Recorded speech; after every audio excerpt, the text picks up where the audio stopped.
Hey guys, this is Mike Wolf, and welcome to the podcast. It's been a little while since we put out a show. I'm excited to be back, and we're hoping to pump out these things on a more regular basis as we get into the motion of things in January, but I'm excited to be here for this one because I have an interview with the CEO of a company called Cana Technologies. If you read the spoon, you may have heard about this new appliance, this new device that was announced this week called the Cana molecular beverage printer. Sounds kind of crazy, but the concept behind this was they're essentially trying to recreate the Star Trek food replicator. That's right. Dave Freiberg, the guy behind the production board, longtime food tech entrepreneur, had this idea. He was at dinner with some scientists in 2019. They started talking about this article that basically said any beverage is about 95% water. You know, maybe there's some alcohol and sugar in there, some other things, but really the unique flavor of any beverage is about 1% or less flavor compounds. So they started having this conversation after a few more drinks of wine and asked, can we recreate the Star Trek food replicator? And they ultimately decided yes. And they've spent the last 3 years working on this product to create this beverage printer. And they announced it this week. And the idea is basically they're going to have this thing that you provide the water in your home. And they will provide this machine and a cartridge that has about 80 or so drink compounds in it, flavor compounds in it. And you can essentially print any type of beverage, coffee, sodas, you name it, wine, beer. And it's all in there. All you provide is really the water, and it can print any sort of beverage that you can think of, and do really kind of crazy, unique ones, like maybe print a beverage that no one's ever had before because you have this ability to just mix and match. So I was really intrigued by this. As you guys know, if you followed the spoon and the podcast, I like to talk to people creating new and different things. I love to talk about beverages and beverage tech in the home. And so this was a fun conversation. So I hope you enjoy it. As always, if you want to listen to more Spoon podcasts, just go to thespoon.tech or just find the podcast in your regular podcast spaces. You can find us there. All right, that's it for now. Let's get to my conversation with Matt.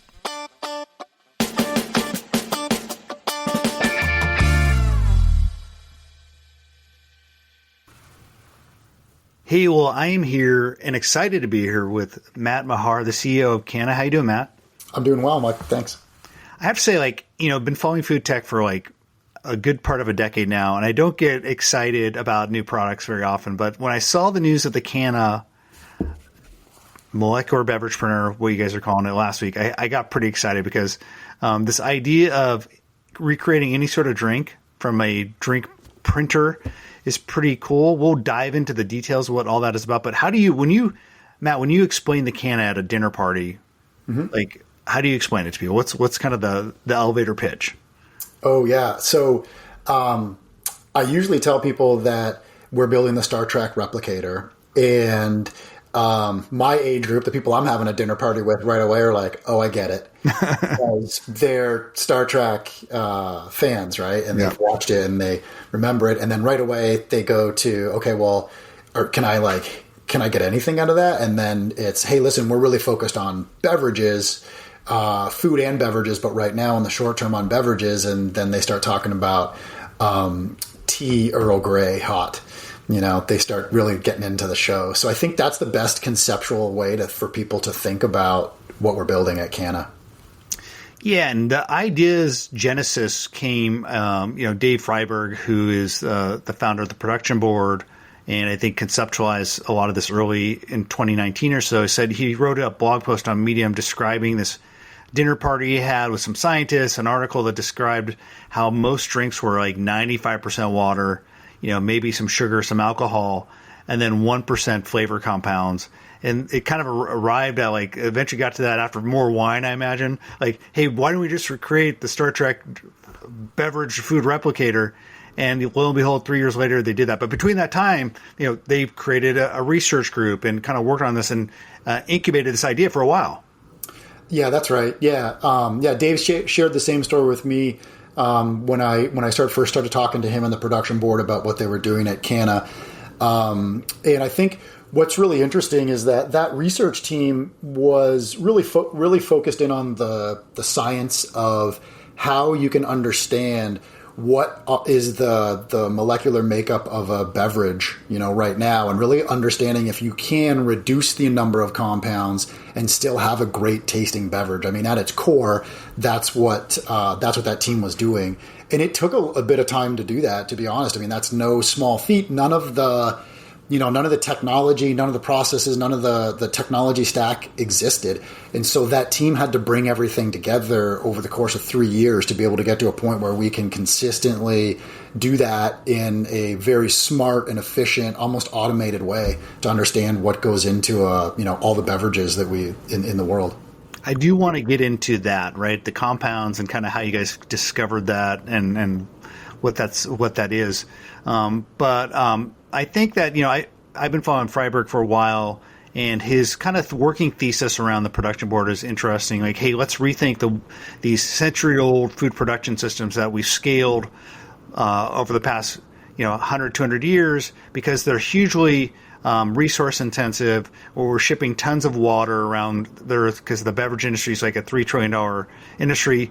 We're growing cows and to produce meat, hugely inefficient. So he has this working thesis that kind of is the fuel behind so much of what they do. And that was the idea, and largely driving Cana. Why are we shipping big boxes of water, largely water, around the world?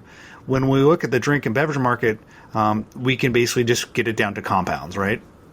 Right. Yeah. I mean, his thesis, very broadly speaking, right? So not just for food and beverage, is this idea that, the way that we've scaled up our production, our methods of production, right, to be able to provide people with very cheap and ubiquitous consumer goods is just broken. Right. And to your point, it requires a lot of natural resources and a lot of input. And then there's actually a significant reduction in the amount of output. Right. It takes, I think, 30 times, we lose 30x the amount of energy from the raw ingredients and materials we put into building something and the energy that we get out of it. So I think Dave's broadly saying, hey, listen, we have all the molecules in the world that we need. We don't need to go to Mars. We can stay here. We just need to make these methods of production much more efficient. And I think the unlock for us at Cana is specifically when we're looking at beverages is, a typical, like as an example, a beer, let's say, right? It's 94% water, about 5% alcohol, and about 1% of it is the flavor. So if you can just use the water that's already readily available, I mean, it's already piped into everyone's home, it's clean, it's very accessible. If we can just leverage that, and we can take, as beer as an example, that other, 6%, and somehow get that to someone's home in a more efficient manner, then we should be able to reduce the impact of the current methods of the way that we're producing beverages. So, he has this macro idea, and he really zoomed in on beverages and have been able to, because of the way beverages are made, apply it. And specifically around the Cana in his post, and this is something I've written a lot about, there's this idea of distribution and kind of pushing intelligence to the edge. And because I've been a long-time network analyst, like the idea of pushing intelligence and processing and manufacturing to the edge has been like a concept I've been thinking a lot about. And it's been happening in food for a while. We're seeing it with like coffee roasting. We're seeing it with making a meat in kind of micro meat factories, and distributed in the cities. And now we're seeing it in potentially, instead of having a giant Coca-Cola or Budweiser factory, we're talking about, hey, let's make drinks at the edge with an intelligent beverage printer. So we have the technology now to do that. Yeah. I think, one thing that I think resonates well, you asked about the dinner party, how I explained it. And I talked to people, have you ever heard of 3D printing? And a lot of people have. It's been around for a while. And I think the promise early on of 3D printing was that, you and I are going to be able to print, all of our products at home. We won't even buy the speaker anymore fully assembled. We'll buy, some sort of digital version of that, and we'll have this 3D printer at home. We'll print things out. And you see that we probably haven't hit, our end, the real big vision there, but you can start to see it happening where 3D printers are much more capable now. They're printing not just, one type of resin, they're printing multiple different types of resins, and the cost of them and usability of them is starting to come down. So I think 3D printing is a really interesting technology that we've been able to look at and say, okay, if you can do that with manufacturing of hard goods, how can you take some of the same thinking on ours? There's some of the same technologies that exist in the world so that we can apply those to food and beverage. And can we then put manufacturing, similar to 3D printing, can we then put beverage manufacturing, can we decentralize it and put it into someone's home? So I think it's just probably a matter of time before we get to a place where we have multiple types of manufacturing on your countertop for the different types of things that you need in your life. We're focused on food and beverage, but I could definitely imagine one where, 3D printers for hard goods are also alive and well in your house. Yeah, I've referenced the episode of Upload. I don't know if you watch Upload on Amazon. It's a great show. They have like the printer that prints the Jamie Oliver hamburger. And so I'm looking forward to the Cana Jamie Oliver hamburger printer in around 2030 or so. You guys maybe are making that. But I do want to talk about the product itself a little bit. I think that I heard some reference to around 70 to 80 flavor compounds. Everything can be reduced to that. And is that like per drink? Are you thinking you can make almost an infinite amount of beverages, tea, coffee, wine with the same 70 to 80 flavor compounds? Yeah, I think that's one of the key nuances to call out here. So we talked about that very small 1%, let's say, 1 to 5% of a beverage by volume is the unique compounds that give it its mouthfeel, its flavor, and its aroma, right, and its color. And so what we've realized in our work is that there's a massive overlap between all beverages and a subset of the compounds and ingredients that you need to make those. So say there's a huge overlap between the ingredients you need to make a beer and a wine. There's a huge overlap between a wine and a coffee.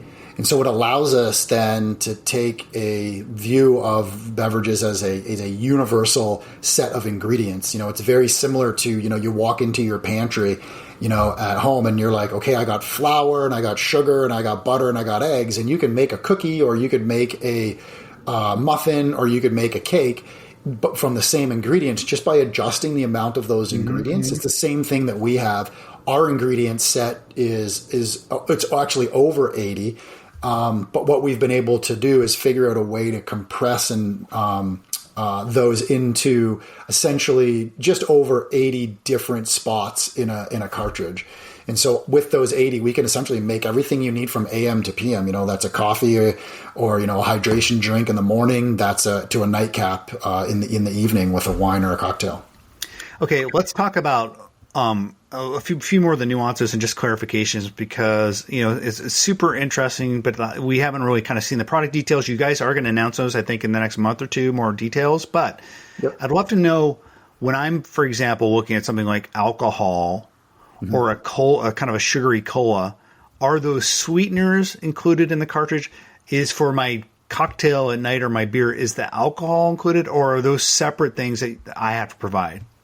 No, they're all included. So, one of the things is we're asking consumers to, come on a journey with us, right? Now there's the beverage aisle is on your countertop is the way we think about it. And that's a significantly different experience. And so we've tried to remove as much friction as possible from our experience because it's so new. So you don't ever have to essentially pick up anything. You would never have to go to the grocery store ever again or down the beverage aisle, and to get anything that you need. Everything that you need will show up. And it just, you can just replace it. So the most effort you ever have to do is you have to replace our ingredient cartridge. But everything is in there, your sugars, your acids, your flavors, your colors, everything that you need is in there, including the spirits.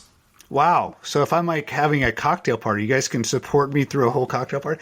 It must be pretty concentrated though. If you think about how much alcohol you need to do like a cocktail party, right? Like it seems like the volume, even if you're talking about that 5%, it's got to be a lot of volume for the cartridge. Yeah. So, it depends on the cocktail party. I don't know how you, or if I'm just a heavy drinker. Yeah. What yours are like. Yeah. But think of it as what we provide to, through our system is essentially a month or more. That's kind of the baseline that we've tried to get to, is like, let's get everything that, Mike needs for daily life as well as his cocktail party, and use about a month as our minimum. It can go more depending on how much you're consuming out of it. But again, like no other device, what's interesting about ours is, without going too deep, is that it knows when you need more of a ingredient, and then we can or when you need a new cartridge, and we can essentially send that to you automatically, so you never have to think about it. I mean, will there be, like, if someone is, hey, they're not a coffee drinker, they basically, like, or maybe they just drink coffee, they're a teetotaler, they don't drink alcohol. Right. Are they going to be kind of customized, maybe a little more heavy on kind of one kind of type of ingredient than the other kind of cartridges, or? Yeah. So yeah, I think that's a great idea. It's a great idea. I think it makes sense to make things as personalized as possible. I mean, that's why you as well, that's one of the other reasons you do personalized, you do decentralized manufacturing. There's the environmental part, but it also allows us to be really, really personalized and allows you to customize things. But anyways, we'll have more on that topic, I think, in the next month or so. I don't want to go too deep on it, but I think the instincts there are right.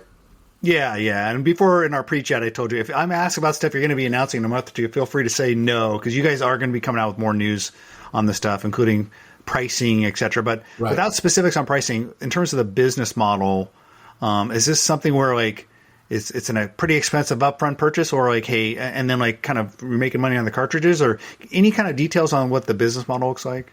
Yeah, I think we'll share more next month, but I'll just say that the goal that we have at Cana is that our drinks should always be cheaper than what you would pay at retail. That's always our goal, right? And so our target in all this is to try to provide drinks that are, roughly 50% cheaper than what you would get at retail, and significantly cheaper than, if you and I went to a restaurant or a bar, right? And that's our target. So that's probably as far as I'll go. But to your point, we'll be talking about what the exact cost is for the product in the next couple months. You bring up a great point about personalization, and that's just a large scale macro trend that's been exciting in food for a while. And as I think about the Cana and the ability to make like Mike's special coffee drink or brew, my son likes to mix hot chocolate and coffee for some reason. It's like that's his thing. Yeah. So like, I can imagine, we can make the standard off the shelf drinks, but like what might be really fun for users ultimately is like these personalized recipes. Yeah, I think what the capabilities that we can unlock with, again, that analogy of going into your pantry, and then you as the baker, or you as the consumer being able to say, okay, I feel like a cookie, or I feel more like, like a donut. Yes, we want to unlock that. We want to unlock that for people. And there's depths that we can go to there that are going to be like nothing that exists on the market right now. Like not even close. Essentially, the way to think about this would be, this is like having your own mixologist and your own barista in your house every day. And we joked about the G meal over kind of hamburger or steak or whatever. But like I imagine, because this thing's, I'm assuming, connected. Like you do a partnership with, Kenji Lopez, or maybe Dave Arnold, who's like wrote the book on this great mixology book. Yeah. And he comes out with this brand new cocktail recipe, and let's send that to my Cana. Right. So like I love this idea of like maybe doing partnerships with food influencers. Like, you guys have to be thinking about that. Yeah, I think that's come up. I mean, when Dave talked about Cana on the Twist podcast, right, with Jason, excuse me. He brought up this idea that when you're decentralizing, we're also trying to enable the next generation of creators, right? And that's really what we want to do. Anyone who's out there who's ever wanted to have a beverage brand and has wanted to connect, maybe they already have a following, right? So the Spoon has their following, right, that, stays close to you guys.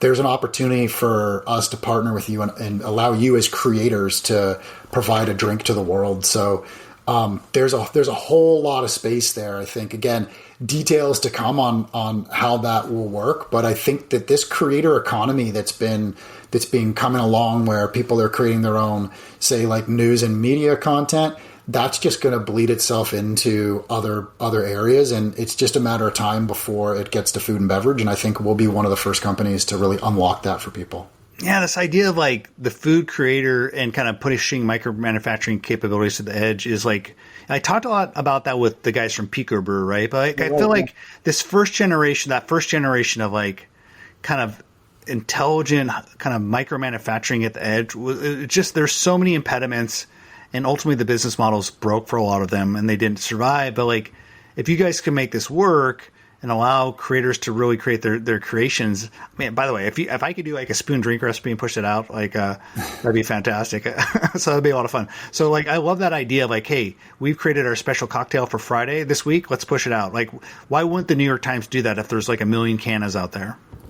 I mean, yeah, I mean, absolutely, totally, they would. I think it's like, this is like when you put the power into people's hands, they come up with really amazing solutions to things and ways to connect with. So you use the New York Times as an example for ways to them to extend their brand or, into their consumer base. And I think food and beverage will be no different in the near future. I see, my background coming from Nike in the shoe space, they had a thing called Nike ID, and they've then leveraged that to actually do partnerships with well-known designers as well as athletes and celebrities. And so you see that happening in some spaces, right? And it's just a matter of time before it comes into someone's home and it comes into food and beverage.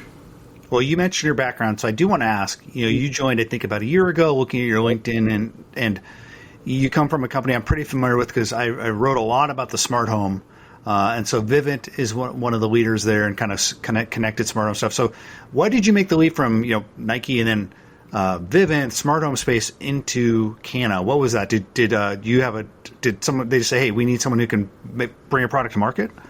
Well, yeah, a lot of things. Yeah. So I think like just backing up a little bit. So I've always kind of gravitated towards like emerging technology and emerging products. And so that's always been something that has just generally, I've tried to stay on the forefront. So, riding the wave, 10 years ago now, I guess, or more of connected apparel. And then, with Vivint and smart home, riding that same wave and understanding, what's happening in the home. That was like the next big part for me, anyways. I was really interested in, and I think for me, I get a say like an itch every couple of years where I'm like, okay, this is really interesting what I'm doing, but what else can I apply my skills to, right, and my interests to? And one of the things that was different this time around. When I was at Vivint and I started to reassess was that there's just like, the similar to Dave's thesis, I hadn't gone as deep as him, but there's better ways to produce the products and that we consume. And we got to stress on the way we're using our water and access to water. So I started to really zone in on the environmental aspect of our consumption. And so for me, I started to gravitate towards wanting to use my powers in a way that would have a better impact on the environment, right? Well, I guess a lesser impact on the environment. And that's where I came across Cana. And then, you meet Dave. I also met Bharat Vasant, who's part of the production board as well. And the big thinkers, like moonshot thinkers, right? And that's a very awesome thing to be part of. So for me, it was cutting edge technology, but also let's do this for Mother Earth, right? She needs a lot of help, as much help as possible. So how can I help? Yeah, I feel like Dave is like if Elon Musk wasn't concerned about like tweeting all the time and was a little bit smarter about doing things, like that's what you get when you get Dave Freiberg. And I think his thesis has been fascinating. I've been following him for a while. Just kind of looking forward, where do you see this kind of space going and kind of Cana going? I mean, we talked a little bit about it, but like, do you see you guys maybe doing other products, maybe moving outside of beverages? I mean, what's kind of any kind of broad hints towards the future? Yeah. So I think for us specifically, yeah, our view of the future is big. Like when we start talking about food and beverage, there's, we've talked about the types of beverages that we think we can do in our Gen 1 product.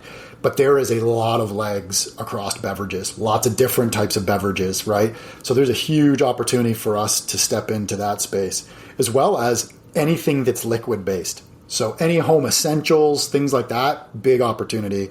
And then I think when we look longer term, say like a decade from now, there's no doubt in my mind that based on what's happening in labs now with food, so alternative ways to create meat and fish, that there's a role for what we're building at Cana to play in bringing that to a decentralized manufacturing and decentralized manufacturing to someone's home. So I think there's lots of legs across food and beverage, but then there's also this huge area that's liquids in general, right? That's essentially what we're dealing with. All right. Well, I'm excited to see this future. I'm looking forward in 5 years to talk about the Cana home-based meat printer, any meat product you want. So, but Matt, Mahar, thank you so much for telling me about what you're building at Cana. Thanks, Mike. I appreciate the time.